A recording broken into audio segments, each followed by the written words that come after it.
As Metro Transit begins work on a third light rail line, tonight's story may serve as a wake-up call. I want to give you a warning up front, though. The images you're about to see are disturbing. A murder, stabbings, and assaults, all captured on surveillance cameras. Here's Tom Lydon of the Fox 9 investigators. Tom? Randy Kelsey, 77,000 people take light rail every single day. Most of those trips are very uneventful. But crime is becoming a very real issue, especially at light rail stations.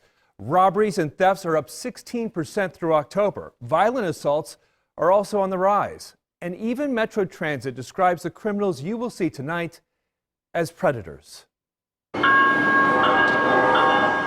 With 23 million rides on light rail every year, some things have just become part of the scenery. The homeless who sleep where they can, the public urination, and the smell of weed. What? Police, you 5 Nope. Like the woman offering a toke to our undercover producer. No, that's right. Get high, boy. No, I get high. But as Metro Transit itself will admit, there's also a different kind of rider. Get your white ass on with that dumb boy. I know you 5-0. We're looking for the predators, those that are, wolves hiding in sheep clothing. Metro Transit's new police chief, Eddie Frizzell, a former downtown Minneapolis police inspector, knows the usual suspects better than anyone. I know them by name.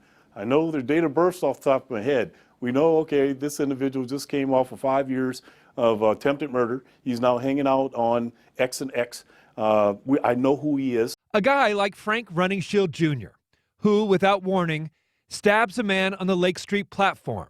The man runs off and dies minutes later. Or a registered sex offender like Andrew Walker, spitting on the train when he's confronted by passengers. It must be nice where all those creep clothes and put spit on the door like that. You know what? Hey, no, sit down. A passenger flips him the bird as he leaves. Walker follows them off the train. There's pushing, and Walker stabs the man right there. The victim, who survives, doesn't even realize he's been knifed until a few minutes later. Then last January, before Walker went to prison for the stabbing, while he was out on bail, he allegedly threatened 2 more light rail passengers with a knife, one of them an elderly woman. He was also caught smoking crack on a platform. Derrick Casey is another known troublemaker. Watch as Casey body blocks a passenger, then pushes him off the train, and in a split second, punches him, knocking him out cold. His head dangerously close to the train before bystanders rush to pull him away. Casey's back in the train like nothing happened. New numbers obtained by the Fox 9 investigators show a disturbing trend line. Looking at aggravated assaults, those with a weapon causing serious injury, we find by July 31st of this year, there were 59 aggravated assaults at light rail stations system-wide. That's more than all of last year and the year before that. You have that crime balloon, that when you squeeze that proverbial crime balloon, you're going to get it bubbling out somewhere.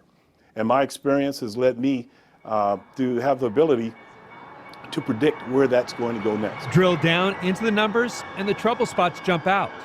By July, 14 aggravated assaults at stations in downtown Minneapolis, nearly 3 times as many as all of last year. Surveillance cameras now routinely capture young men hanging out on the platform for hours at a time, looking for easy marks who may be intoxicated. Most of the assaults happen at Target Field, Government Plaza, and U.S. Bank Stadium. But the most dangerous station may be Lake Street, with 19 aggravated assaults in the last 3 years, closely followed by Franklin Avenue with 16. According to law enforcement, here the problem is often among the homeless who have camped out along Hiawatha Avenue. On the Green Line through St. Paul, the trouble spots are the Capitol Station, 10th Street, Central, and the Union Depot. And the victims are often the most vulnerable. I was on the platform, I got assaulted. So assaulted on the platform. Liz Veras and her fiance both have Asperger's. They were on the Green Line, on their way to the courthouse to get married, when 6 teenagers assaulted them and stole their cell phones. And it was mid-daylight. It was afternoon, therefore anybody could do anything. St. Paul police blame a 96% increase in gun violence on the Green Line, which runs through the heart of the city.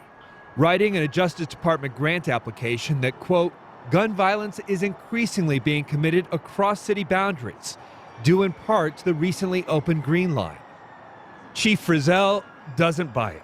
We just can't look at one area and say that because light rail is going through there or a bus going through there, it's contributed to some type of crime issue there, because that has not been justified through the analysis. I see no cause and effect of where our vehicles are going and an uptick in any type of Part 1 crimes in that particular area.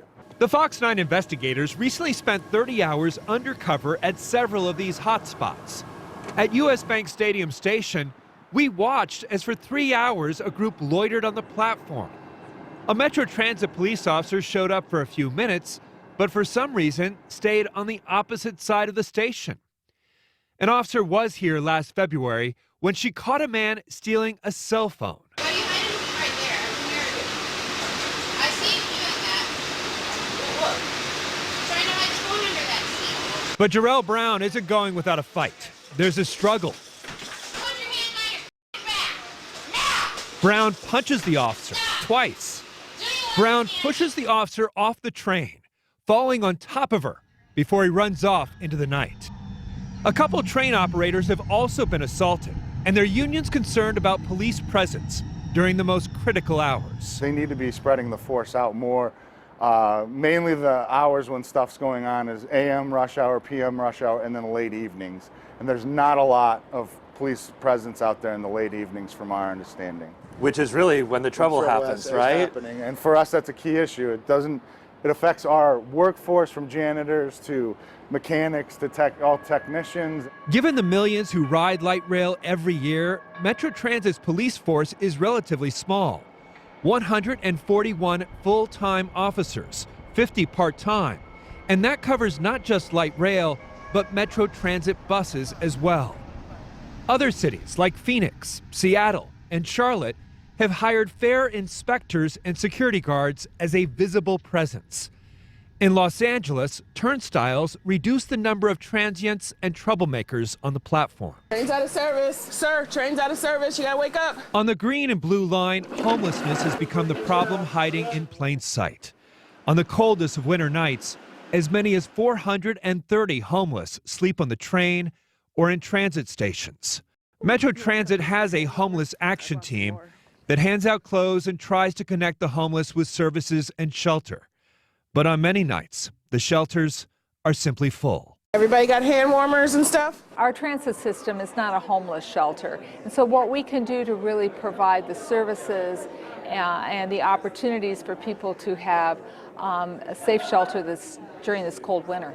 Congresswoman Betty McCollum brought political leaders together last week to talk about safety on the Green Line. They never got to solutions and were unaware of the uptick in assaults. We did not hear for that. The police departments were here, and we did not hear that from them. And as light rail expands the Southwest Metro, the stakes have never been higher. But disturbing images of violence where the strong prey upon the weak will not encourage ridership. For better and worse, light rail is a reminder of just how connected we've become.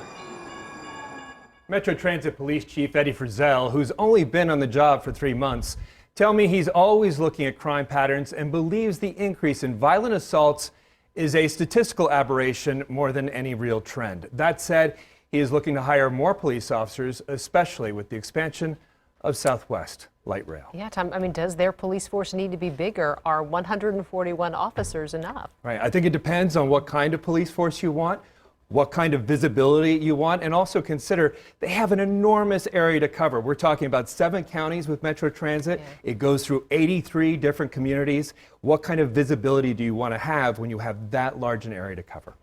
Complicated. Interesting story. Thanks, Tom.